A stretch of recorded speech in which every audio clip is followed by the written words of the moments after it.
Bruno Le Maire est l'invité de Preuve par 3. Bonsoir. Bonsoir. Merci d'être avec nous. Ex-futur candidat à la présidence de l'UMP, resterez-vous non aligné jusqu'au bout alors que François Fillon et Jean-François Copé dévoilent leur programme pour leur parti, mais aussi pour votre parti, c'est le vôtre également, et également pour la France. Frédéric Dumoulin de l'agence France Presse vous interrogera dans un quart d'heure sur cette question, donc dans la seconde partie de l'émission. Avec Perrine Tarnaud de Public Sénat, ensuite, nous verrons où vous établissez la balance entre l'homme politique et l'écrivain, à chaque fois d'ailleurs de plus en plus attendu.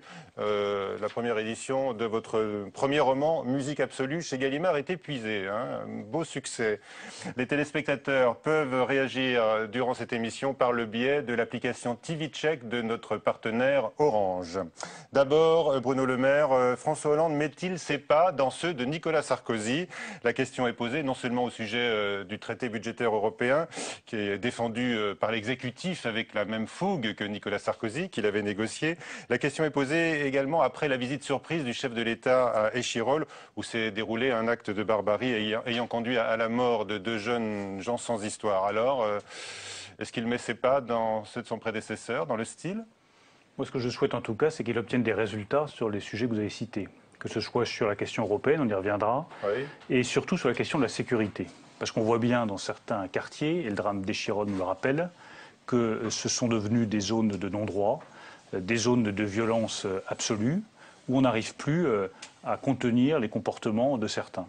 Et donc je crois qu'il y a une urgence absolue à rétablir la sécurité, à appliquer des sanctions exemplaires sur les responsables des deux crimes qui ont été commis, et puis de voir ensuite comment est-ce qu'on peut sortir de cette situation, comment est-ce qu'on peut rétablir la paix, le calme, le sens du civisme dans un certain nombre de quartiers en France. Mais là, on est face à un acte de barbarie devant lequel on est tous démunis. Hein. Tous. Enfin, une bande de jeunes Tous, mais je pense que qui se c'est livrent à un lynchage. une question qui est posée à la société française tout entière.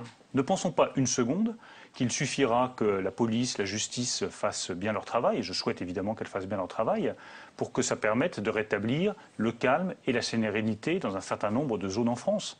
Je pense que nous avons tous une responsabilité pour rétablir le sens du civisme en France. Qu'on doit bien comprendre que ça commence dans les familles, ça commence dans l'éducation par le père et par la mère, ça commence par le travail à l'école, ça commence par le rôle de chaque citoyen. C'est comme ça qu'on arrivera à prendre vraiment en main le rétablissement de la sécurité en France. Il faut bien entendu des sanctions exemplaires, il faut bien entendu une chaîne pénale qui fonctionne bien entre police et justice, mais chacun d'entre nous doit se sentir interpellé par ce drame. Il a eu raison, Manuel Valls, de parler de massacre dans ce cas précis, ce qui s'est passé au début du week-end à Échirolles. En tout cas, c'est un acte d'une violence inouïe. D'une violence inouïe. Tous les détails qui ont été donnés, l'utilisation des couteaux, de la batte de baseball, du marteau, enfin tout ça laisse totalement pantois. Vous faites On se confiance à demande dans Manuel quelle Valls société... pour je veux avancer sur la question de la sécurité. Il est crédité Moi, ce que je en la constate, matière. c'est qu'il a un discours de fermeté qui me convient. Ce que je sais simplement, c'est que sur la sécurité, vous ne gagnez qu'avec la mobilisation de tous. À la fois la chaîne pénale sécurité et justice, et il faut que Christine Taubira change un peu d'orientation et de choix en matière de justice. Vous ne pouvez pas supprimer les peines planchées, alléger les peines sur les récidivistes et dire qu'en même temps, vous êtes pour le renforcement de la sécurité. J'ai bien peur que tout le travail de Manuel Valls, ce soit de l'eau dans du sable, parce que de l'autre côté, son homologue de la justice, elle, au lieu de renforcer les peines, elle les allège. Vous ne m'avez pas répondu sur les similitudes entre l'attitude de François Hollande hier soir et puis celle, on s'en souvient, de Nicolas Sarkozy sur la dalle d'Argenteuil, hein, qui est interpellé par des habitants. Chaque président son style, Mais là, ça se chaque ressemble. président son orientation, ça se ressemble. Ce que je trouve, c'est qu'il y a eu une dégelée de critiques invraisemblables contre Nicolas Sarkozy pendant la campagne présidentielle. Il a été accablé de reproches tous aussi injustes les uns que les autres. Et ce qu'on voit, c'est qu'ensuite, François Hollande vient penaud faire exactement la même chose que Nicolas Sarkozy. Alors vous citez l'exemple du déplacement sur la sécurité, vous pourrez aussi citer l'exemple du traité européen, où il n'a pas eu de mots assez durs sur l'Union européenne. Penaud parce que je vois bien que sur le traité sur l'Union européenne, on ne peut pas dire que les socialistes soient très flambants. Ils voient bien que tout ça est un peu bancal, qu'ils avaient promis des choses et qu'ils n'ont pas pu les tenir, qu'ils avaient dit sur la renégociation, très matamor, on va renégocier le traité européen, et puis finalement, moi le texte je l'ai vu avant l'élection présidentielle, je l'ai relu après l'élection présidentielle, il n'y a pas eu une virgule de changé. D'accord, mais il y a eu des ajouts sur la croissance. C'est ce que fait valoir le Premier ministre. Il y a eu des ajouts sur la croissance. Moi j'aimerais qu'on s'arrête un instant là-dessus. D'abord, ils n'ont pas la même valeur juridique. Ensuite, ce sont de purs engagements de principe. On va débloquer 120 milliards d'euros, on ne sait pas très bien pourquoi, pour quel projet. Tout ça, j'ai peur, là encore, que ça se solde par beaucoup de déceptions. La croissance en Europe, elle ne sera pas relancée par 120 milliards d'euros débloqués ici ou là. Elle sera relancée par des décisions collectives en matière de gouvernance économique, en matière de choix industriels et en matière d'innovation et de recherche. Et de lutte contre l'endettement et les déficits, évidemment. On va en parler, Bruno Le Maire. Mais c'est une priorité. François Hollande, penaud, dites-vous. Est-ce que vous estimez qu'il est trop absent, sachant que c'est son Premier ministre qui monte au créneau, notamment à l'Assemblée nationale et au Sénat, bien sûr, pour essayer de réunir le plus de suffrages sur ce traité? C'est à eux d'établir qui doit être en première ligne, en deuxième ligne. Moi, ce que je constate simplement, c'est que le gouvernement fait fausse route. Et comme j'ai eu l'occasion de le dire à l'Assemblée, il met la France droit dans le mur. Les choix ne sont pas les bons. Vous connaissez la réponse, hein. Il est venu de Jérôme Cahuzac, oui, mais et puis moi, également de Pierre Moscovici. Il dit c'est la droite qui a mis la France dans le mur. Mais c'est systématiquement la même ritournelle. Est-ce que vous croyez que jusqu'à 2017, on va entendre cette ritournelle de si on s'est planté, c'est la faute de la droite? Mais ce n'est pas une solution. C'est un état des lieux. C'est leur responsabilité. Dans le mur, le chômage, l'endettement, tous les pouvoirs. Pas de croissance. Ils ont toutes les responsabilités. Donc c'est à eux de rendre des comptes aux Français. Et plus le temps va avancer, moins François Hollande, moins Jean-Marc Ayrault pourront invoquer les erreurs du précédent gouvernement pour expliquer l'échec de leur politique. Ils promettent 0,8% de croissance l'année prochaine et 2% sur les années suivantes. Je suis prêt à prendre mon pari, c'est pas qu'ils espèrent, c'est que c'est inscrit dans les lois de finances qui sont votés par les parlementaires. Ce n'est pas un texte négligeable, c'est ce qui est inscrit dans les textes votés par les représentants du peuple français. Eh bien moi je vous dis ce soir que ces 0,8% et ces 2 fois 2%, ils ne seront pas tenus. Et ça sera à mettre au débit du gouvernement comme un des mensonges supplémentaires de ce gouvernement. Il a menti sur le traité européen, il n'y a pas eu de renégociation. Il a menti sur les emplois. On va arrêter les fermetures d'usines, on va empêcher la fermeture d'honnêtes. Ils n'y sont pas arrivés. Et maintenant ils nous promettent 0,8% de croissance l'année prochaine, 2% les 2 années suivantes. Eh bien je suis prêt à prendre tous les paris que ces chiffres-là ne seront pas tenus et que ce sera à mettre à nouveau au débit du gouvernement. Pourquoi? À cause du coup de bambou fiscal? Parce que vous ne pouvez pas éteindre un moteur de la croissance, qui est la consommation, en augmentant massivement les impôts de tous les ménages français, sans allumer un autre moteur qui est celui de la compétitivité. Ils n'ont pas allumé le moteur de la compétitivité. Ça va venir. On entend même certains patrons, comme Philippe Varin, le patron de PSA, dire il y a une bonne nouvelle, tiens, à l'horizon, on va aborder la question de la compétitivité. On attend le rapport de Louis Gallois, vous le savez. On va le faire en 2013, on va le faire en 2014. 2013, ces mesures, elles sont urgentes, elles doivent être prises tout de suite. Et par ailleurs, ils se sont fermés un certain nombre de portes qui me font dire on a éteint le moteur de la consommation et on n'a pas allumé le moteur des entreprises et de la compétitivité. Qui est-ce qui avait commencé franchement sur les impôts? Et on sait bien que la droite et la gauche sont à égalité sur changeons justement le logiciel. C'est ce pourquoi je plaide dans ma campagne pour le renouveau de la droite républicaine. Changeons de logiciel. Notre logiciel n'est plus adapté à la réalité économique française. Par ailleurs, ce gouvernement s'est fermé des portes. Quand il dit on n'augmentera ni la CSG ni la TVA. Et en même temps, on va améliorer la compétitivité des entreprises françaises. Comment est-ce qu'ils vont faire pour faire baisser le coût du travail, qui est un des problèmes clés de la compétitivité française, si vous n'augmentez ni la CSG, ni la TVA? En tous les cas, là, franchement, c'est une équation qui me paraît difficile à résoudre. Peut-être qu'il faut patienter encore quelques mois. En 2013, peut-être qu'on en parlera de la CSG pour financer la protection sociale français. Impatient. Le traité budgétaire européen, Jean-Marc Ayrault, est-ce qu'il a raison de dramatiser l'enjeu? Oui. Vous savez, moi, je ne suis pas pour une opposition caricaturale. Quand il dit que ratifier ce traité, c'est sauver l'euro, il a raison. Oui, il a raison. Il a raison. Et je ne suis pas pour une opposition caricaturale. Je dis ce que j'ai à dire. Ce gouvernement met économiquement la France dans le mur. Mais quand Jean-Marc Ayrault dit que c'est un enjeu majeur et que c'est l'avenir de l'euro qui est en jeu, il a raison. Et j'espère que tous les socialistes sauront faire preuve de sens des responsabilités pour voter ce traité. Moi, je suis inquiet de voir que dans un gouvernement, oui, mais nous ne sommes pas au pouvoir, on n'a pas les mêmes responsabilités.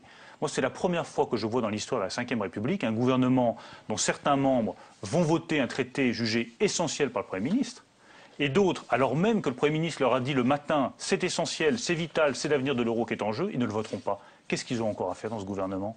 Ils se sentent bien d'être encore dans un gouvernement dont leur Premier ministre a dit « votez ce texte, c'est essentiel, non, nous on ne le vote pas ». Je trouve que ça pose un vrai problème de déontologie. En tous les cas, Europe Écologie Les Verts, donc associé au gouvernement, estime que ce traité, en fait, n'est pas crucial pour le sauvetage de la zone euro. C'est une autre lecture, manifestement. Oui, mais c'est une mauvaise lecture. En tous les cas, Jean-Marc Ayrault demande une approbation globale de l'orientation européenne du gouvernement. Il le demande à toutes les composantes de la majorité également. Vous, on sait que, bien sûr, vous allez voter oui, vous l'avez rappelé. Donc, ça vaudra, de votre part, approbation globale de l'orientation européenne du gouvernement, Bruno Le Maire. Ah. Non. Non, parce qu'il faut bien comprendre que ce traité budgétaire européen, c'est simplement un point de départ. C'est fait pour remettre de la discipline au sein de la zone euro. Et moi, je suis favorable à cette discipline au sein de la zone euro, parce que je suis lassé de voir qu'il y a des petits malins qui continuent à dépenser l'argent des autres, tandis que les autres sont obligés de faire des économies pour rembourser les dettes des voisins. Je pense que ça ne peut pas continuer comme ça. Et ce traité budgétaire dit une chose très simple. On est 17, eh bien, il faut qu'on ait tous la même discipline, et il faut que cette discipline soit contrôlée. Donc je le vote dès demain. Ensuite, on a besoin de changer de cap en Europe. Et ce changement de cap, je ne le vois pas porté par François Hollande ou par Jean-Marc Ayrault. Avec un nouveau traité, plus de Je fédéralisme. pense qu'il faut une réforme des institutions en profondeur pour avoir plus de clarté, plus de lisibilité, plus de démocratie. La Commission européenne qui va avoir du pouvoir sur les budgets européens, moi je souhaite que cette Commission européenne soit composée de membres élus et plus de membres nommés. Que chaque commissaire soit issu, par exemple, du Parlement européen pour qu'il ait une légitimité démocratique. Mais les transferts de souveraineté éventuels ne vous effraient pas, vous les acceptez? Non, si l'Europe est plus démocratique. Est plus démocratique et change d'orientation économique pour défendre ses intérêts, ses emplois, ses entreprises et pas ceux des grandes puissances voisines. Alors, on connaît l'opposition de gauche au traité, vous l'avez rappelé évidemment, mais il y a des partisans de ce texte au Parti socialiste qui s'interrogent néanmoins sur la pertinence des 3% de déficit. Est-ce que c'est une question qui ne doit pas être tabou, comme le dit Harlem Désir? Est-ce qu'on pourrait reporter d'un an, par exemple, cet objectif? On n'a pas arrêté, au cours des décennies passées, de chercher des prétextes pour ne pas respecter ces engagements budgétaires. Attendez, là, la crise n'a jamais été aussi sévère. Est-ce qu'on s'en est bien porté ou mal porté? On s'en est mal porté. Moi, je souhaite qu'on s'en tienne à cette réduction des déficits et à cette obligation des 3%, et qu'on consacre le temps disponible au débat, à l'échange avec les autres pays européens sur la réorientation de l'Europe. Une Europe qui arrête avec son principe de libre-échange absolu, une Europe qui arrête de faire de la concurrence libre et absolue l'alpha et l'oméga de toutes ses décisions économiques, une Europe qui est une vraie politique industrielle, une Europe de l'harmonisation sociale et une Europe de la convergence fiscale. Alors pour Vaste programme. Le Premier ministre réaffirme que le traité européen n'entamera pas la souveraineté de la France. Vous êtes là également d'accord, Bruno Le Maire? C'est un peu une réponse aussi à une partie de la droite populaire par exemple, qui s'inquiète. Soyons, vous savez, très pragmatiques, pas d'idéologie là-dedans. Qu'est-ce qui menace aujourd'hui la souveraineté des États européens? L'Espagne, la Grèce, l'Italie ou peut-être un jour la France. Les marchés financiers. C'est pas l'Europe à laquelle nous participons, à laquelle nous avons notre voix, c'est les marchés financiers. Si vous êtes endetté, c'est vos créanciers qui vous donnent des ordres. Et c'est eux qui prennent le pouvoir. Regardez ce qui est en train de se passer à Florange. Qui donne les instructions à l'État français? Lakshmi Mittal, qui dit à l'État français, vous avez 60 jours pour trouver un repreneur. Ça vous choque? Oui, ça me choque. C'est un ultimatum? Ça me choque, ça sonne comme un ultimatum. Est-ce que la France veut retrouver sa pleine souveraineté économique et financière? Oui ou non? Si on veut le faire, il faut réduire les déficits grâce à ce traité européen et retrouver de la force économique grâce à des efforts de compétitivité. C'est ça la souveraineté. Alors, on a vu que vous étiez une force de proposition. On va voir maintenant quel type d'opposition doit, selon vous, incarner l'UMP, Bruno Le Maire. C'est l'une des questions qui est posée, bien sûr, dans cette course à la présidence où vous avez déclaré forfait. La compétition ramenée au duel Fillon-Copé inquiète une partie des parlementaires, ce qui ne les empêche pas de se positionner. On va en parler dans un instant avec vous et avec Frédéric Dumoulin de l'AFP. D'abord, ce reportage de Mathilde Bélanger. Elle devait être placée sous le signe du rassemblement. Pourtant, jeudi dernier, c'est bien le duel Fillon-Copé qui a dominé les journées parlementaires de l'UMP à Marc-en-Barreuil, au point d'exaspérer certains parlementaires non alignés. S'ils pouvaient se calmer un peu et arrêter les petites phrases, ça ferait du bien à tout le monde. Vous savez, dans mes permanences en circonscription, j'entends pas grand monde me dire qui va gagner l'UMP. J'entends tout le monde me dire, mais qu'est-ce qu'ils foutent en haut? Est-ce qu'ils n'ont pas autre chose qu'à se préoccuper de 2017? Copé qui joue la carte de l'extrême droite d'un côté, Fillon et son manque de courage de l'autre. Les petites phrases fusent entre les partisans des deux candidats, au risque de rendre inaudible le message de l'opposition. Une confusion des genres que regrette Bernard Accoyer. Le rôle de nous autres parlementaires, le rôle de nos groupes parlementaires dans l'opposition, c'est de travailler sur le fond, sur la situation, sur les idées, sur les propositions. Et cette Cette distance, si l'on peut dire, entre les groupes parlementaires et le mouvement politique a toujours été une exigence et je souhaiterais que nous la gardions. Au Sénat, l'affrontement reste feutré et on l'assure, il n'y a aucune conséquence sur l'entente au sein du groupe. Un Sénat d'ailleurs plus largement filloniste. 71 sénateurs UMP se sont déjà prononcés en faveur de l'ancien Premier ministre contre 28 pour Jean-François Copé. Il ne faut pas manier la langue de bois. Aujourd'hui, la campagne pour le président de l'UMP, c'est le premier round et je pense qu'il sera décisif de la campagne pour l'investiture présidentielle de 2017. C'est aussi d'ailleurs une des raisons pour lesquelles le Sénat est beaucoup plus largement derrière François Fillon, c'est que le Sénat estime que, dans sa majorité, que ce candidat est plus consensuel et moins clivant. Reste à savoir si l'élection de novembre désignera un vrai leader au parti ou si la guerre des chefs se poursuivra jusqu'aux primaires de 2016. L'ombre de Nicolas Sarkozy plane toujours sur cette échéance. Pour beaucoup, il est le seul capable de rassembler. Voilà, Nicolas Sarkozy, avec qui vous avez toujours des contacts. Hein. Vous allez pouvoir nous en dire un peu plus, j'espère, dans un instant, avec Frédéric Dumoulin qui nous a rejoint, notre confrère de l'agence France Presse, et qui suit de très près cette compétition à l'UMP. Frédéric. Donc on est à, Monsieur le maire, on est à 7 semaines de l'élection du président de l'UMP. Donc on voit les sondages, les soutiens. Est-ce que vous faites partie de, comme certains qu'on a vus dans ce reportage, de ceux qui pensent en fait que les jeux sont faits et que François Fillon a vraiment un net avantage sur Jean-François Copé? Non, je ne pense pas. Je pense qu'une élection, ça n'est jamais joué jusqu'au dernier moment. C'est les militants qui trancheront. On a deux profils qui sont très différents. Ça montre qu'on est capable d'avoir de la complémentarité à l'UMP. C'est-à-dire ? Vous avez un profil qui est effectivement plus consensuel, le profil de quelqu'un qui a été ancien Premier ministre. Vous avez un profil plus combattant, quelqu'un qui a été secrétaire général de l'UMP. Ce n'est pas les mêmes profils. Qu'est-ce qui plaît le mieux aux militants, justement? Vous savez, moi j'habite en Normandie. Et en Normandie, en règle générale, pratique pour on apprécie l'un et l'autre. Mais ce n'est pas pour que j'excite certaines questions, c'est que c'est ce que je vois dans ma circonscription. Vous avez certains militants qui sont très sensibles au caractère plus combatif de Jean-François Copé, d'autres qui sont beaucoup plus sensibles à l'aspect rassembleur de François Fillon. Et chez vous, par exemple, dans votre fédération, c'est très difficile de dire qui va l'emporter à la fin. Très difficile. Mais chez vous, dans votre exemple particulier de l'Eure, donc, vous diriez qu'avantage qui? Dans l'heure, ils votent pour Bruno Le Maire, vous savez. Donc et pour qui vote Bruno Le Maire donc, je leur laisse leur liberté. Je leur laisse leur totale liberté. C'est aux militants de trancher. On n'est pas dans la situation du choix du candidat à l'élection présidentielle. On n'est pas dans une primaire où ce qui s'engage, c'est l'avenir de la France. Où là, forcément, il faut faire un choix, il faut trancher, il faut afficher son choix. Là, on est dans le choix du président de l'UMP. Et donc je crois que tout ce qui permet d'éviter des divisions, et tout ce qui permet aussi de penser à l'après 18 novembre, quand il faudra se rassembler, quand il faudra se retrouver, c'est utile. Et moi, c'est à ça que je pense. Mais vous, justement, vous n'êtes pas candidat, vous n'avez pas pu l'être, candidat à la présidence de l'UMP. Vous avez dit que vous ne choisiriez pas. C'est ce non-alignement, vous allez le garder jusqu'au bout, jusqu'au 18 novembre? C'est pas un non-alignement. Moi, j'aime pas tellement ce terme-là qui donne le sentiment qu'on se mouille pour rien. Moi, il se trouve que pendant plusieurs semaines, j'ai mené un combat pour le renouveau de la droite. Et je reste persuadé que ce renouveau de la droite est indispensable pour gagner les élections de 2014. Je suis parti en juillet, je n'avais pas de militants derrière moi, je n'avais pas de parlementaires. J'ai fini à la fin du mois de septembre avec plus de 8000 signatures, un peu trop tard malheureusement, et une trentaine de parlementaires. Ces gens-là, ils croient au renouveau. Et moi, je veux continuer à le porter. Mais tous ceux qui pensent que s'il faut passer l'élection du président de l'UMP, je vais me taire, en seront pour leurs frais. Je continuerai à parler, à m'exprimer, à défendre mes convictions. Vous disiez à la fin de l'été que vous ne voyiez pas chez les autres de véritables projets. Donc maintenant, on a vu que François Fillon avait proposé son pacte pour la France. Et d'un autre côté, on a M. Copé qui présente le manifeste pour une droite décomplexée. Est-ce que vous y voyez un réel projet? Est-ce que ça vous satisfait? Quelles sont les différences? Qui porte, Frédéric Dumoulin, le non-cumul des mandats? Qui porte la limitation à 3 du nombre de mandats nationaux successifs pour essayer d'avoir un peu de cohérence par rapport à la limitation à 2 des mandats présidentiels?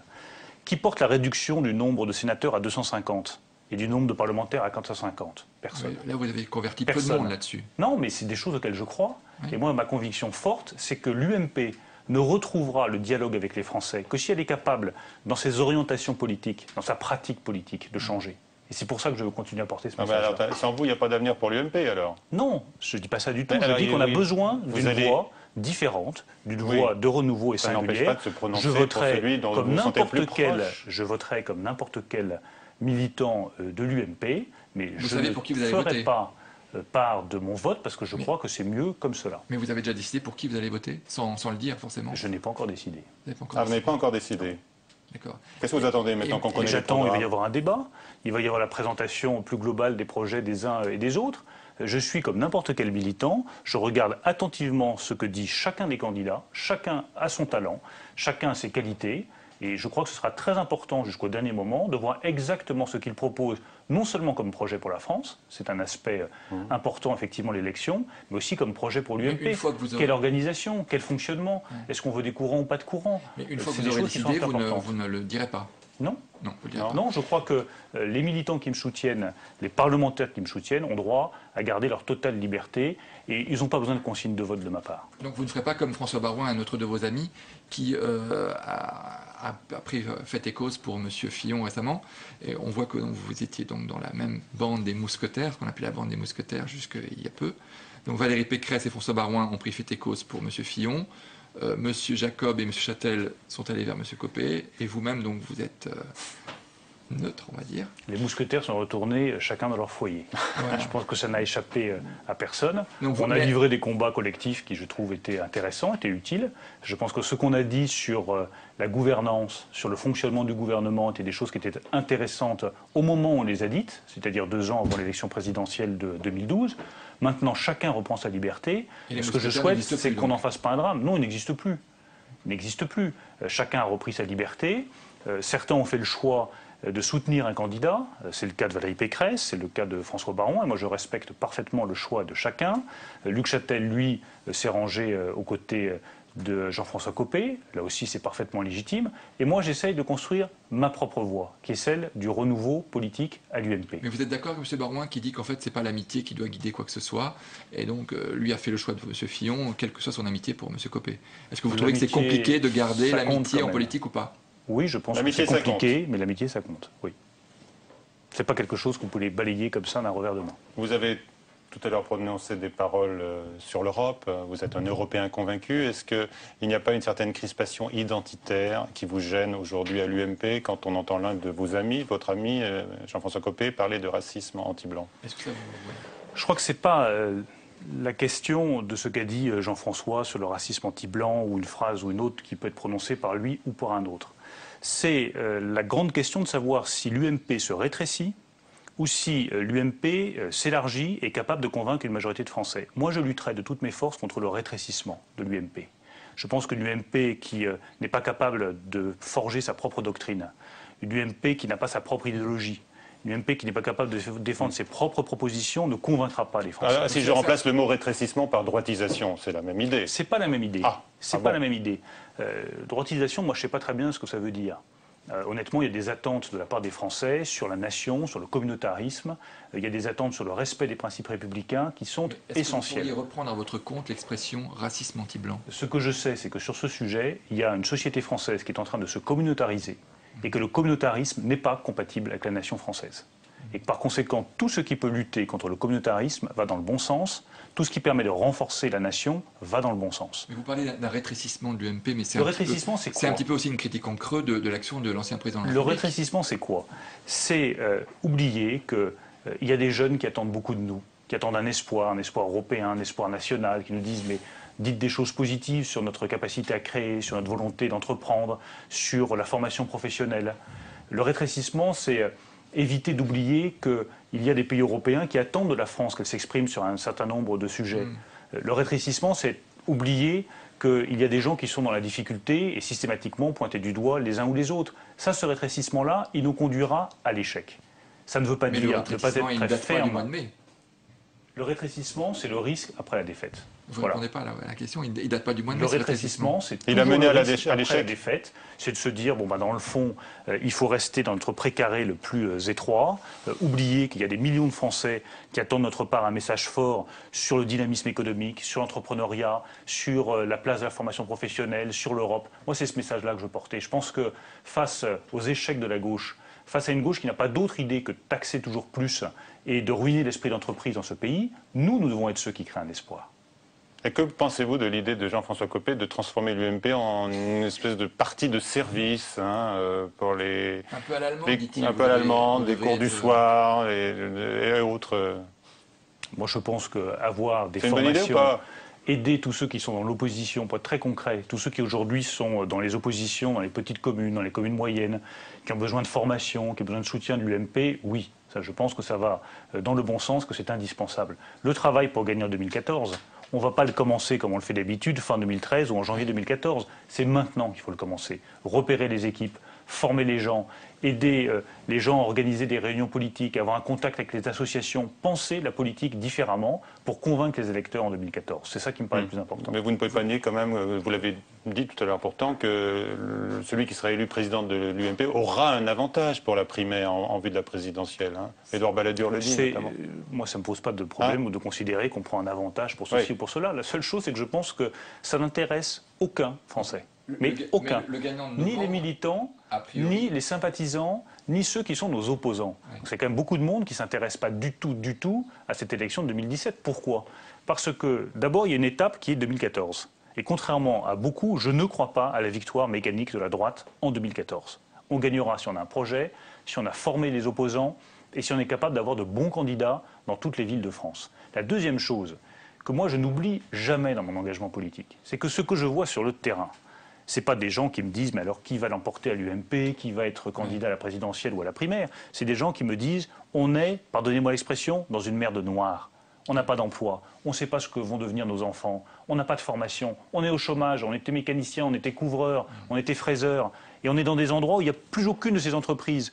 Et quand on va au chômage, on n'est pas formé, parce qu'il n'y a que 10% des chômeurs qui sont formés en France. Il n'y a pas d'avenir industriel, il y a un marasme économique sans précédent. Et ils se tournent vers vous, ceux qui disent ça, ils ne sont pas découragés par peut-être l'absence de pouvoir des politiques aujourd'hui. Et certains ouvriers de Florange le disent aujourd'hui. Vous l'avez dit d'ailleurs tout à l'heure, c'est ArcelorMittal qui lance un ultimatum. Qu'est-ce qui est en train de se développer aujourd'hui en France?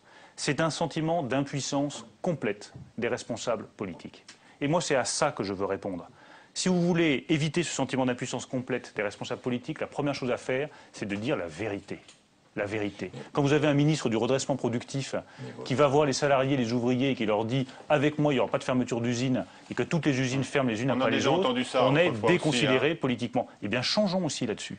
Changeons aussi là-dessus, y compris à droite. Revenons une seconde sur l'UMP. On a beaucoup parlé de Jean-François Copé, de François Fillon, et on n'a pas encore parlé de celui qui est un petit peu le fantôme de cette élection, c'est-à-dire Nicolas Sarkozy. Est-ce que vous croyez à un retour de Nicolas Sarkozy? Ce que je crois, c'est qu'il suit attentivement ce qui se passe aujourd'hui en France, ce qui est normal que pour un ancien président de la République, qui est inquiet de la situation économique et de l'effondrement du pays. Donc il suit cela attentivement. Ce que j'ai constaté aussi, c'est que c'est un homme en pleine forme, c'est un homme très déterminé, et qu'ensuite, la décision de revenir ou de ne pas revenir lui appartient totalement.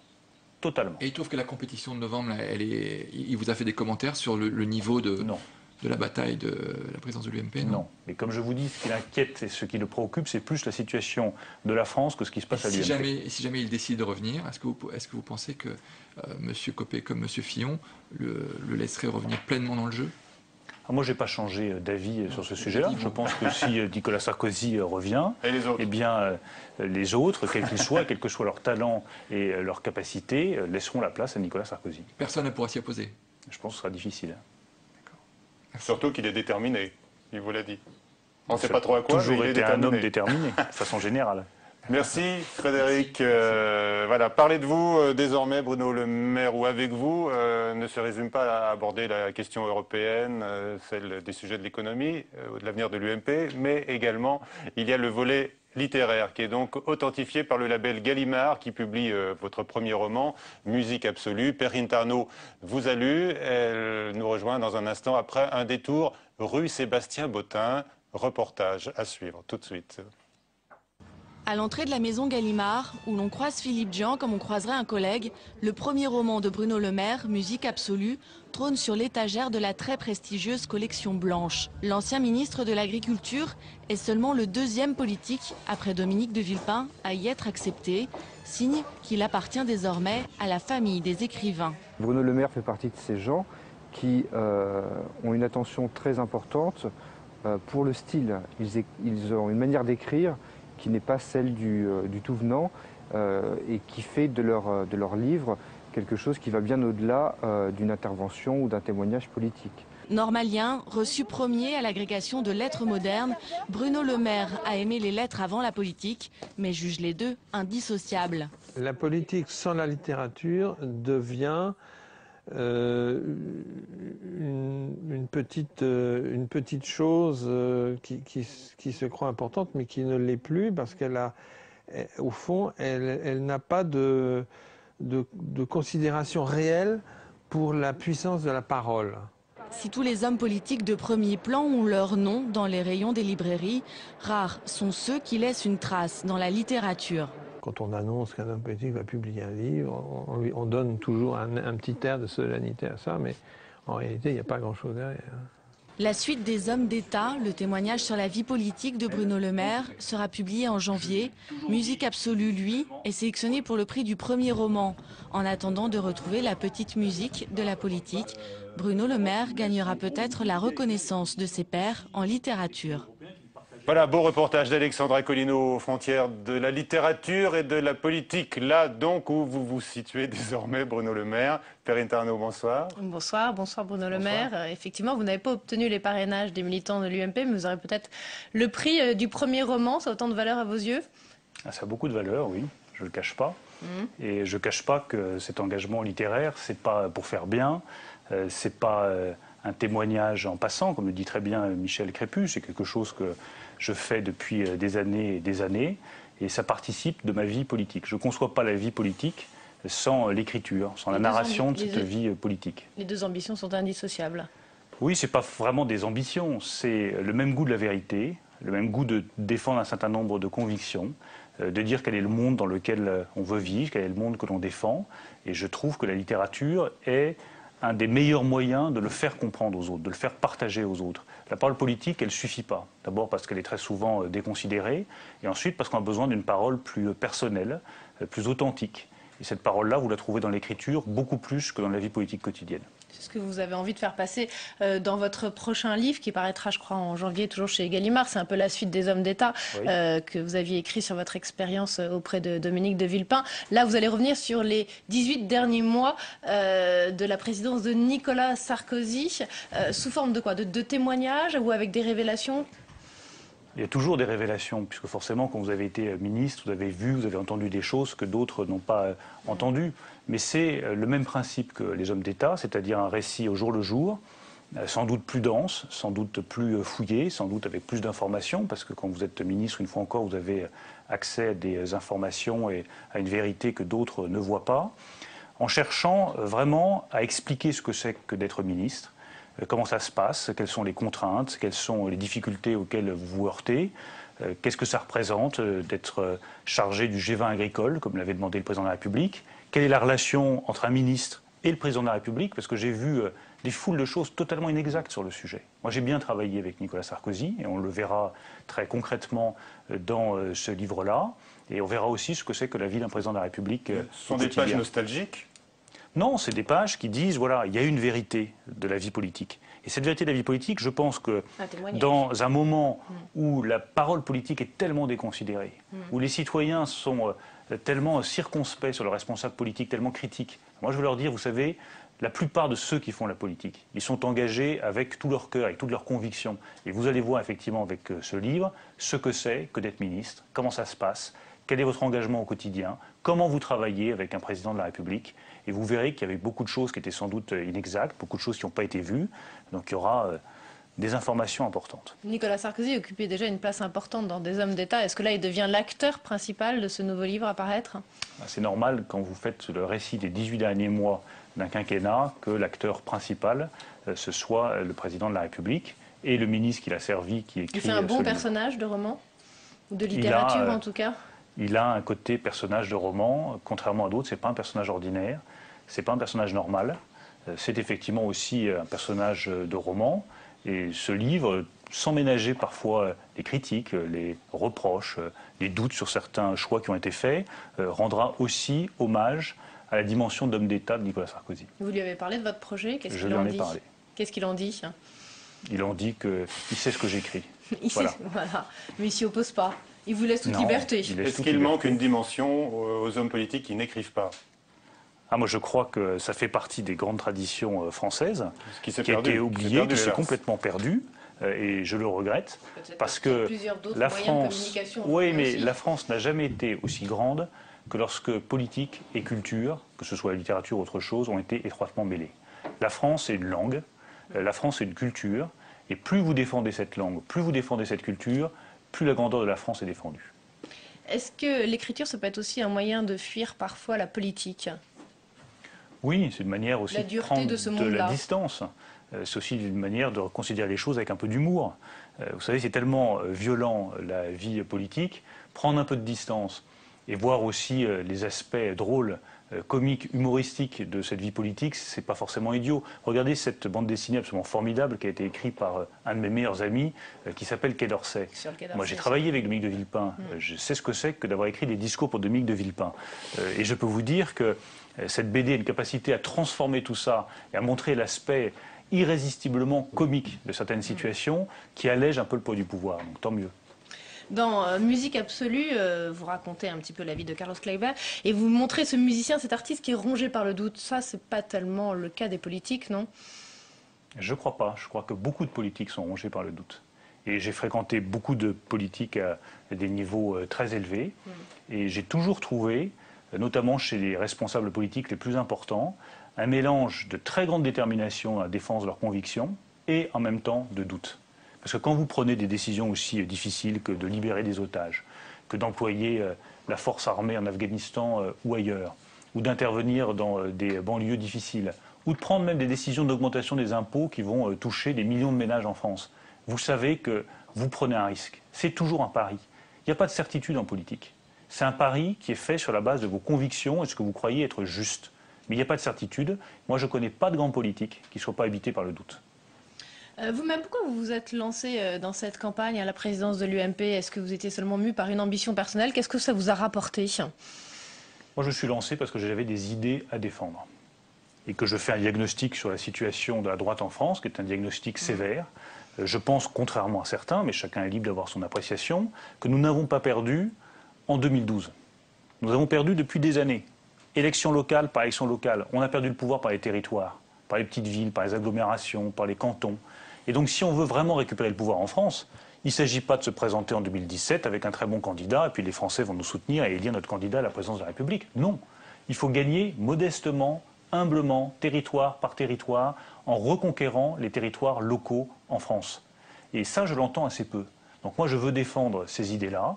Je veux porter ce renouveau-là. Et ce que ça m'a apporté, justement, c'est qu'il y a un écho. Vous, personnellement, qu'est-ce que vous avez? Qu'est-ce que vous y avez gagné? C'est de rencontrer des milliers de militants partout en France, que ce soit à Béziers, à Célestat ou à Douarnenez dans le Finistère, des gens qui se disent le message que vous portez, c'est important. Continuez à le porter. Donc vous êtes parti seul et vous êtes fait un réseau? Je suis parti seul. Alors, un réseau, c'est pas le bon terme. Et j'ai retrouvé à la fin un réseau de militants, un réseau d'élus quand même. Des soutiens qui vous disent, ben voilà, faut y aller. Moi, j'étais très touché quand je me suis lancé dans la campagne par la réaction des sénateurs ici au Sénat, qui sont venus me voir et qui m'ont dit, mais ton approche est la bonne. Il faut pas que tu lâches. Il faut que tu continues. Je dis, vous êtes parti seul, mais vous êtes fait un réseau d'élus, un réseau de militants. J'aime pas tellement le terme de réseau. Ça compte en politique. Ça compte en politique. Des gens qui me soutiennent, plus qu'un réseau. On a vu que Jean-François Copé avait été quand même un peu touché. Il a accusé le coup hier après le ralliement de François Baroin à François Fillon. Finalement, c'est insensible, Jean-François Copé? C'est quelqu'un qui est un affectif, ça c'est sûr. Donc je sais qu'il a été touché. Voilà, c'est aussi la vie politique. Et moi, je respecte toujours la liberté de choix de chacun. Je garde de très bonnes relations avec chacun des membres de ce groupe des mousquetaires qui n'existe plus. J'ai vu Valérie Pécresse encore récemment. Je trouve que c'est une fille qui a énormément de talent, énormément de qualité. Je travaille régulièrement avec Christian Jacob. J'ai vu François Baroin il n'y a pas très longtemps. Luc Châtel, même chose. Donc je garde vraiment de très bonnes relations. Et j'ai eu l'occasion d'expliquer aussi ma position à Jean-François Copé. Je l'ai vu longuement aujourd'hui. Je lui ai dit, voilà, je défends des idées. Je défends une doctrine politique. Donc respectez aussi, respectons aussi ce chemin. Oui, mais respectons le chemin de chacun. Moi, ma liberté, c'est de dire il faut du renouveau, il faut des idées, il faut des têtes nouvelles. Respectons cela. Est-ce qu'il comprend votre démarche? Est-ce qu'il comprend le fait que vous ayez envie de rester neutre dans cette campagne? C'est quelqu'un que je connais depuis longtemps et qui est intelligent et ouvert. Donc il comprend parfaitement les démarches de chacun. J'ai envie de vous parler du Qatar. Il y a des interrogations à droite sur les projets d'investissement en France du Qatar. Vous soutenez la demande d'une commission d'enquête de Lionel Lucas pour savoir à quoi vont servir en France et notamment dans les banlieues ces fonds. Mais est-ce que c'est pas pourtant pendant le quinquennat de Nicolas Sarkozy que se sont resserrés les liens entre la France et le Qatar? Ça fait longtemps qu'il y a des liens étroits entre la France et le Qatar. Et moi, ces liens étroits ne me posent aucune difficulté. Au contraire, je trouve que c'est une très bonne chose qu'il y ait des liens importants entre deux pays qui veulent travailler ensemble. Ensuite, vous avez un État, le Qatar, qui décide de faire des investissements massifs en France, dans tous les domaines. Que ce soit le sport, que ce soit la culture ou que ce soit maintenant les quartiers. Moi, je n'accepte pas qu'il puisse y avoir des investissements aussi importants, dans des domaines aussi divers, parfois très sensibles, comme les quartiers, les banlieues de certaines agglomérations, sans qu'il y ait un minimum de transparence. Alors, contrairement à certains, moi j'ai pas peur de quoi que ce soit. Je veux juste la transparence. Je veux juste savoir quels sont les objectifs du Qatar, quelle est la stratégie du Qatar, à quels intérêts ça obéit et pourquoi une puissance étrangère respectable. Je n'ai rien contre le Qatar, c'est un pays que je respecte et que je connais. Vous en avez parlé, et je veux juste savoir. Parce qu'on sait qu'il a des activités. Mais c'est pas du tout, vous savez, moi je ne me place pas du tout les intérêts du Qatar dans mes choix politiques. Pays. Je ne me place pas du tout par rapport à un Dominique de Villepin ou par rapport à qui que ce soit. Je me place par rapport aux intérêts nationaux. Je pose un problème de principe.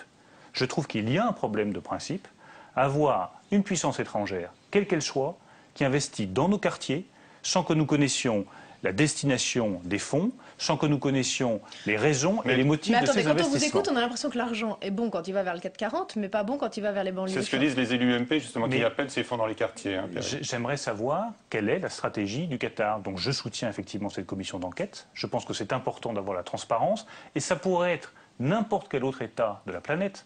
Ça pourrait être les États-Unis, la Chine, l'Inde. Je poserais exactement les mêmes questions. Ce n'est pas le Qatar en tant que tel que je vise. Je dis simplement que les élus du peuple français ont droit de savoir pourquoi un État étranger intervient financièrement de manière aussi massive dans le domaine culturel, dans le domaine sportif et dans le domaine social français. Ni plus, ni moins. Je veux pas, et dans le domaine économique, je ne veux pas de polémique. Les investissements étrangers, ils sont les bienvenus en France, on en a besoin. Je veux juste des explications et de la transparence. Très bien, merci. Toute dernière question, puisqu'il nous reste 30 secondes. En tant qu'ancien ministre de l'Agriculture, qu'avez-vous pensé du rapport du professeur Serralini sur les OGM? Très alarmiste. Il est controversé aujourd'hui par des scientifiques. Vous estimez que Moi, j'estime qu'on a droit à la transparence absolue sur un sujet aussi sensible. Simplement, la transparence, c'est pas balancer des rapports qui ont été réalisés dans des conditions que les scientifiques eux-mêmes jugent douteuses, au risque d'alarmer nos concitoyens et les consommateurs. La transparence totale, oui, mais pas d'alarmisme non plus. Merci, et la semaine prochaine, ce sera Jean-François Copé, notre invité à Preuve par 3. Merci, monsieur le maire. Merci Perrine. À très vite.